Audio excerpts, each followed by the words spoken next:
Hi everybody, welcome to KD Cuts and welcome to our fourth video in our crossbody bag series. We're going to take Tandy's bike belt bag, kit number 4470, add a shoulder strap to it and turn it into a crossbody bag. So you open up the kit, here's all the parts, or all the leather pieces and the hardware. Pretty simple. There's a front and a back, some hardware, and a couple of attachment straps. So there's all the pieces. Now there's a pattern, a traditional floral pattern that comes with the kit. I'm going to use this pattern. As you can see, I've put shipping tape, clear shipping tape on both the front and the back. I'm going to put that pattern in there. And then I'm going to do some different things with tooling. I'm going to do some non-traditional tooling methods on this thing. And then I'm going to show you, hopefully, a creative way to dye it. Here's the body of the bike bag. I've went ahead and done my swivel knife carving using the pattern that came with the kit. Now you'll notice in the tooled version that they're not doing any beveling. In fact, here's the list of tools they suggest: C431, C453, P212, and two veiners, 417 and 707. Now, I'm going to do things a little different. I am going to use a camouflaging tool in some spots. I'm using 831, yes, C831, I don't know if you can see that, in a few places. But I'm not going to use a veiner. I'm going to show you how I use a mule foot like a veiner tool. And then I might use a different size camouflage tool because that's what I have. And I'm also going to show you in some spots how I like to use my background tool. This is the lowly tool A104. I've had this tool for a very long time, and I like to use this tool in place of a veiner as well in some applications. So let's get to it.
Now guys, this is my Mule Foot tool. This is U2732.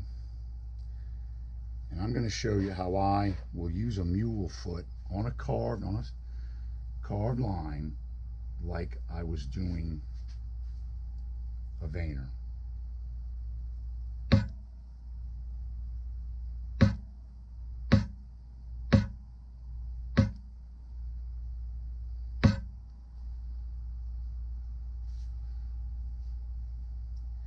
Now I'm going to do the other side of this line too.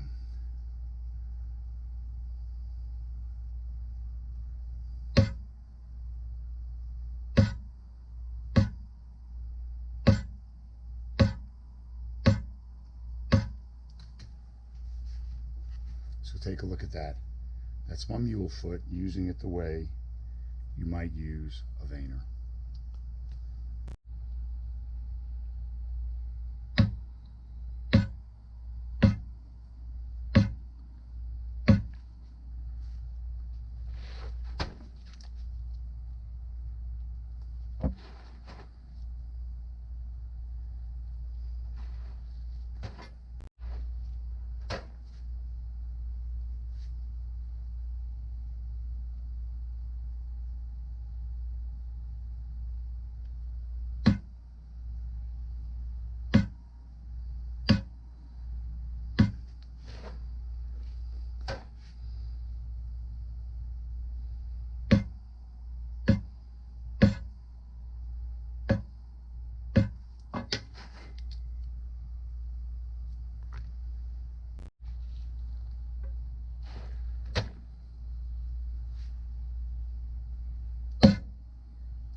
Here we go. I've finished the carving and I'm happy with that. So let's review just a little bit.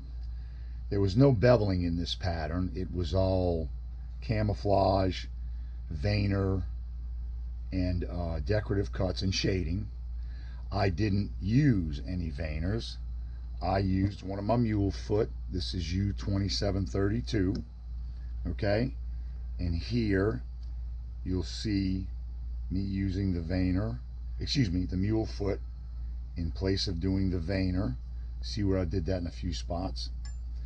And then the other thing I did was I took my A104, my background tool, and I highlighted the design a little bit in a couple of different places.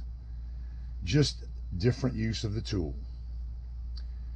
Now I'm going to go away. I'm going to use, I think, a navy blue on this.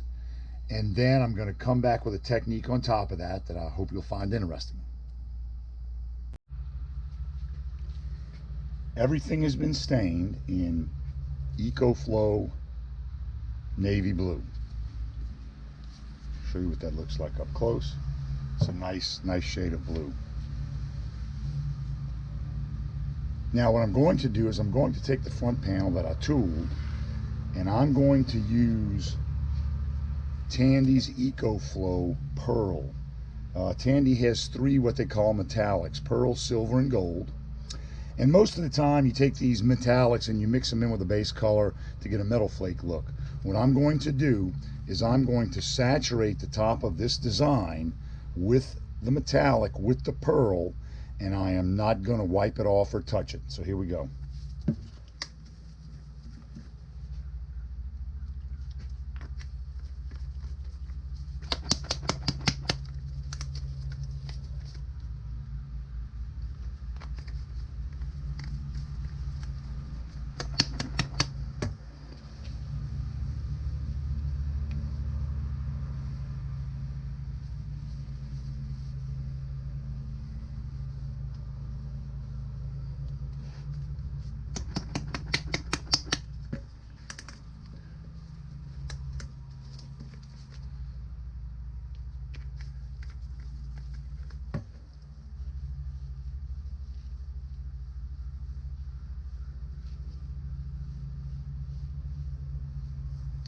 There you go. So most of the time when you see people using metallics like this, they're going to wipe it off. I am not going to wipe this off. I call this metallic overstaining, and I'm going to basically let this set overnight,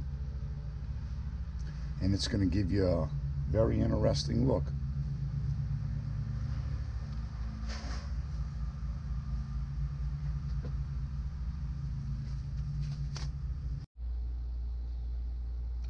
Here you have it.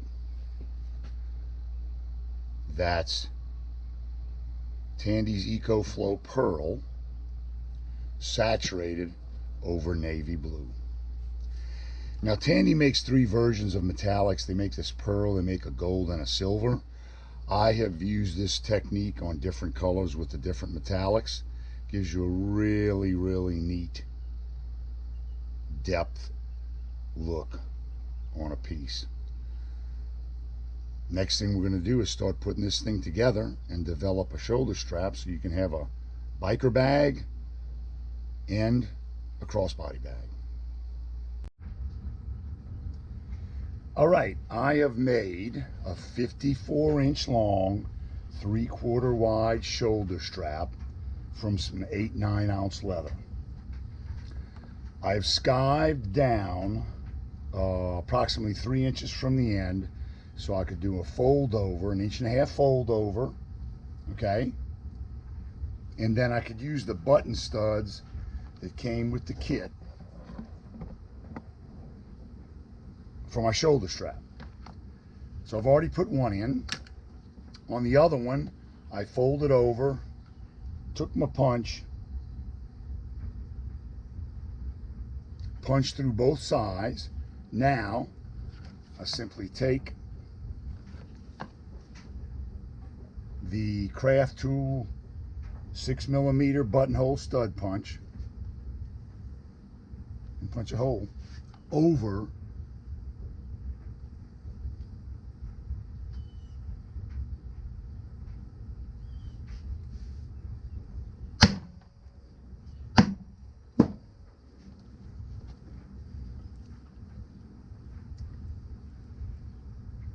So I didn't have to use the button studs that came with the kit. I could have saved the button studs for the bike handlebar straps that come with the kit if I wanted to.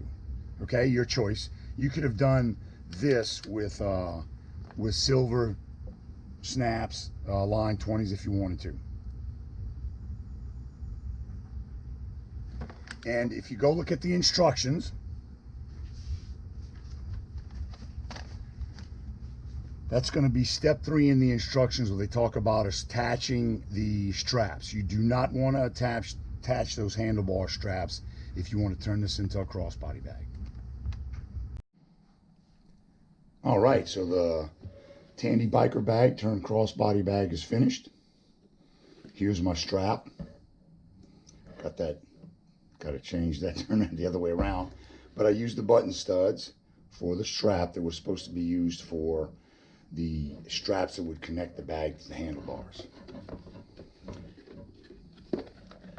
I used my Technique metallic overstaining, and I saturated the pearl over the navy blue.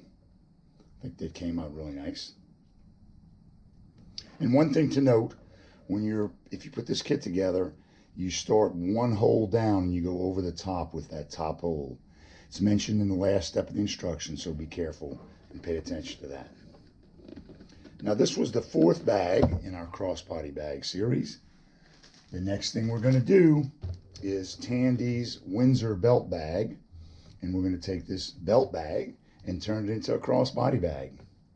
So I hope you found this interesting. If you did, hit the like button down below, and stay tuned to my channel for other interesting videos related to leatherwork.